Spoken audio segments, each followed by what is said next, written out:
Fellow citizens, fellow San Diegans, and fellow Americans, my name is Leslie Williams, and today's date is June 20th, 2012. And now, look in the comments feature of this YouTube video because you're going to be able to see me showing you a video that shows that the digital tape recorder that I was wearing attached to my clothing today when I went, it was already attached to my clothing. I went to go to Walmart's today to buy a memory card and to buy a blowhorn in case I get attacked along my routes. It's like one of those sports horns that you can press and makes a loud noise because of what happened towards me at the Old Town Trolley Station the night before last, where I was physically threatened again. It was a staged incident. It's what is known as a street theater in organized stalking circles. So I made it a point yesterday. I was sick with a migraine all day yesterday. So this morning when I got up, I decided to go to Walmart's before coming here to buy a blowhorn, and I got a memory card for my video camera and some facial wipes and a couple of bananas and stuff like that. So anyways, and then I went back out to the bus stop and to catch the bus to come here to go to SDSU. And then on the bus, I thought to myself, I think I'm going to stop up at the FBI. Why not? Why not just stop up at the FBI and make a report? So I did. And I got off the bus route at the corner of Ruffin Road and right at Aerial Drive, right at their corner. And I walked over there. And I talked to two security guards for I'd say almost at least 20 minutes, 25 minutes, before somebody finally came out to talk to me. And so in the comments feature of this YouTube video, you're going to see me showing you that I was attempting to transfer to you, to this video camera, what was caught on digital audio file as a result of that meeting, as a result of me approaching the FBI, talking to two security guards, asking to see an FBI agent, and then one finally coming out. And I finally got down here to SDSU, this actual room, at 6 o'clock. And the reason why that is because when I first got here, I decided to spend an hour and a half uploading some videos. Then I went down into the media room and watched a movie while doing administrative work. Then I went and had lunch. Then I went back and used the last 30 minutes of the computer time that you're allowed 2 hours to use the computer here at SDSU. I went back and used the last 30 minutes of my 2-hour computer time. Then I went back out and had a cigarette and then came down here and attempted to listen to the file for the first time. Now, I did play it back earlier today for a second just to make sure that it took, and at the beginning of the file, it sounds fine. So I didn't have no reason to believe the file was corrupted. But when I got down here, not even just about, I'd say I've been down here about 7 minutes now, I went to go play it, and I knew that the actual meeting with the FBI agent was at the end of the digital audio file because right after I talked to him, I left. And then when I left and started walking up the street, I took the digital tape recorder off of my clothing and then stopped the recording. So I knew me meeting with him was only about 6-7 minutes long at the very most, and I knew that that meeting took place right at the end of the digital audio file. So I went to go fast forward the file, and by the time I got up to about 12 minutes towards the end of it, you can't even hear anything. You can hear me talking to him, but you can barely hear it. And I just went and transferred a portion of that to a video, and I'm going to copy and paste, and I'm going to upload that video to YouTube, and then copy and paste the title of it in the comments feature of this one, so you can literally witness before your eyes this tape recorder going from normal recording to it being shut down to the point to where you cannot hear anything that's being said right before your eyes. Now, the reason why I'm stating this is because you can go to Google and type in a remote neural monitoring, and in the remote neural monitoring file, you can flat out read that one of the capabilities that is described in the remote neural monitoring file is the ability to be able to infiltrate any electronic device and literally infiltrate the internal functions of that device in order to be able to compromise the functions of the device or to erase any data. Okay? And so this is what we have to understand. Now, at the beginning of the tape also was a little bit of interference as well. And but understand the bus stop that I was at when I was making the statements at the beginning of the digital audio file, was right around the block from the FBI, because I was at Walmart, and Walmart is right next door to the FBI building. So I just got on the bus. I wasn't planning on going to the FBI building. I got on the bus, and I had the idea in my head to go there, and I went. So as a result of you not being able to hear what was stated between me and the FBI agent, I'm going to have to describe to you what I told him. Now, I have enough common sense not to trust any government agency in reference to these type of expeditions that are going on towards me, just as a result, and not including my own special feelings that I have in reference to them, but because of the simple fact that I've read hundreds of blogs and I've seen videos and everything talking about how the FBI and other federal agencies have turned away and even brought legal actions against targets that have complained about organized stalking and remote neural monitoring, electronic harassment. So when I went down there today, my goal was to talk to them just about organized stalking, because of the simple fact that I've read hundreds of blogs concerning other targets saying that they've spent thousands of dollars trying to get help through the federal government, and they end up getting screwed. Totally just screwed over and didn't get one bit of help. Now, and since I know how organized stalking expeditions try to petition targets into the hospital to discredit them with false mental diagnoses, I was not about to tell them that I'm a target of electronic harassment or remote neural monitoring, because that's one of the main reasons why these individuals use these types of technologies, so they can then turn around and call you crazy. That is a literal aspect and literal method of organized stalking, is to get you to complain about what's happening to you so they can call you crazy. That's one of the reasons why you're targeted, so they can institutionalize you to take over your finances, to exploit your Medicare, and to possibly even exploit you sexually. It's organized crime in the system.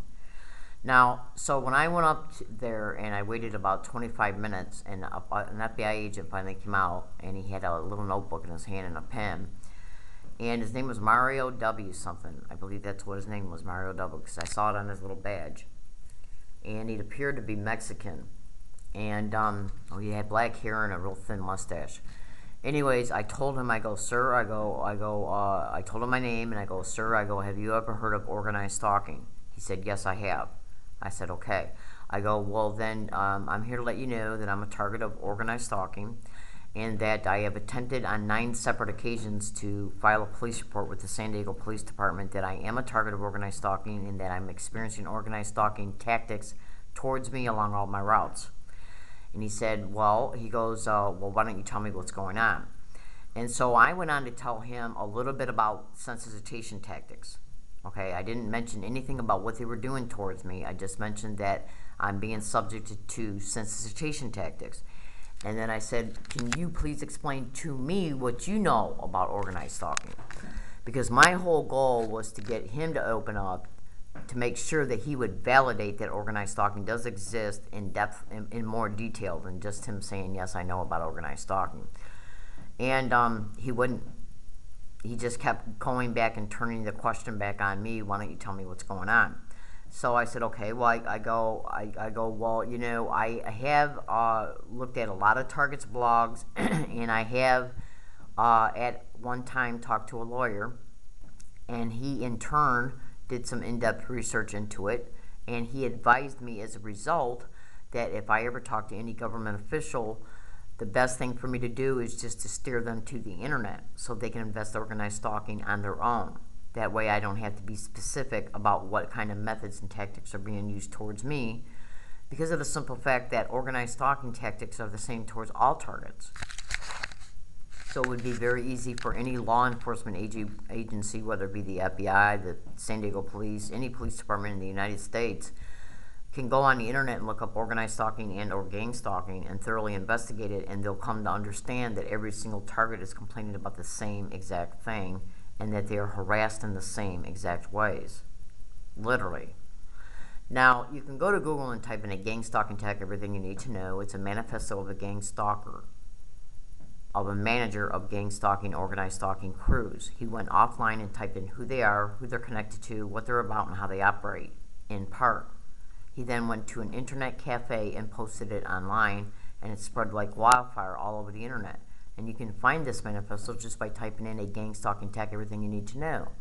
Okay, now the whole goal in this manifesto, it flat out states that the courts are the favorite place to trap a target. Psychiatrists are all mentioned throughout the whole entire thing, that it's organized crime in the system, okay? And it's flat out mentioning judges, lawyers, psychiatrists, doctors, police officers, firefighters. Do you get the picture? Okay?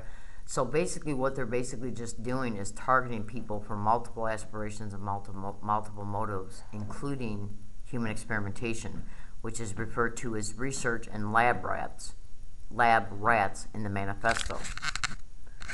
And so basically, so then after I told him that he could go to the internet and discover what organized stalking is by researching it online, that's all I told him.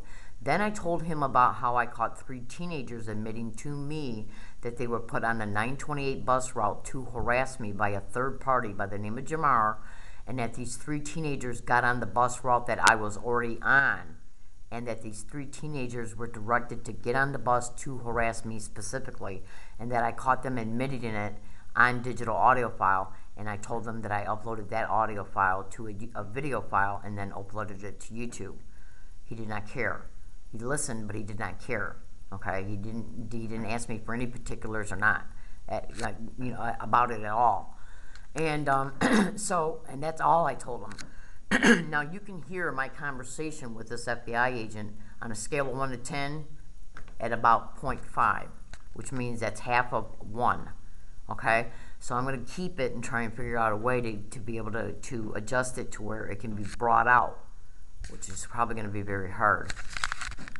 But the point I'm trying to make to you today is that I want American citizens and San Diegans. He told me he was going to follow up and get a hold of the San Diego police and tell them to take a report from me about being subjected to organized stalking tactics.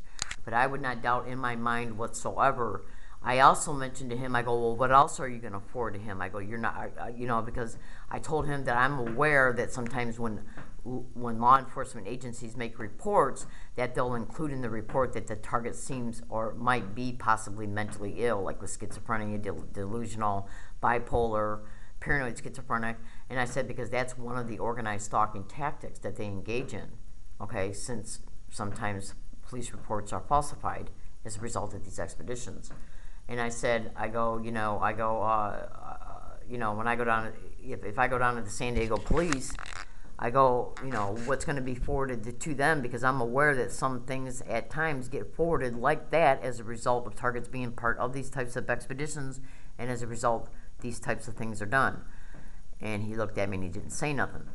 So I'm here to tell you today that my name is Leslie Williams, and I did not get specific and any details at all about how I was being harassed along my routes as a result of being a target of organized stalking. So he should have no reason whatsoever to make any type of statement in his FBI report that I'm mentally ill or delusional or paranoid schizophrenic, which is a method of gang stalking. He did tell me, though, that he would contact the San Diego police and tell them to take a report for me. And I said, well, what if they won't take a report? And he said, well, that's their choice. Now, that's a violation of my civil rights, because I'm going to tell you something right now. No matter what anybody can say right now today, you can go to Google and type in organized stalking universities and get almost 8 million responses if this kind of crime wasn't going on. All right, so I wanted fellow San Diegans and fellow Americans to know that this is all I said to him in reference to, hang on a second. Think about this. If I caught 3 teenagers admitting they were put on the bus to harass me. Now, if I catch 3 teenagers that were put on the bus to harass me in a digital audio recorder and then upload it to YouTube, okay, and then people comment about this is great evidence on YouTube, and I tell him about it today, why wasn't he interested in that? In fact, in the April 29, 2012 incident that just happened on the bus, I told a San Diego police officer that I caught 3 teenagers admitting they were put on the bus to harass me. The same bus I was assaulted on. They didn't give 2 shits. All right, my name is Leslie Williams. I just want to, this is a tidbit file in reference to me going to the FBI building. Make sure you look at the video of this digital tape recorder literally being compromised as you're looking at it, in reference to right before the FBI agent came out to talk to me. You can't hear any of his statements on him. I got to hold it up to my ear like that to barely hear it. I got to go because this is almost 15 minutes long. San Diego, California, June 20th, 2012.